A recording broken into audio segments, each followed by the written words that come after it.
C'est l'une des mesures les plus attendues par les classes moyennes, la baisse des impôts promise par Édouard Philippe à l'issue du grand débat. Principale piste à l'étude, la création d'un nouveau barème d'imposition. Actuellement, les Français qui touchent plus de 9 964 € par an sont sujets à l'impôt selon 5 tranches. Pour tenir sa promesse, le gouvernement envisage d'en créer de nouvelles. Pour rendre un impôt progressif, l'idéal c'est d'avoir le plus de tranches possible. Ça permettrait de faire en sorte que ceux qui rentrent dans l'impôt sur le revenu ne se voient pas exiger des sommes trop importantes. En 2015, François Hollande avait supprimé la première tranche d'imposition, taxant à 5,5 % les revenus les plus modestes. Aujourd'hui, le Parti socialiste se méfie, mais soutient l'initiative du gouvernement.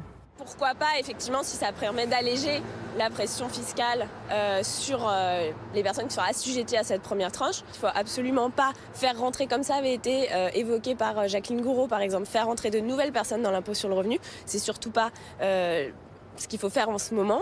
Mais la question derrière que je pose, c'est celle du financement. Pour financer la baisse des impôts, Emmanuel Macron devrait annoncer la suppression de certaines niches fiscales. Selon la Cour des comptes, leur montant atteint cette année plus de 100 milliards d'euros.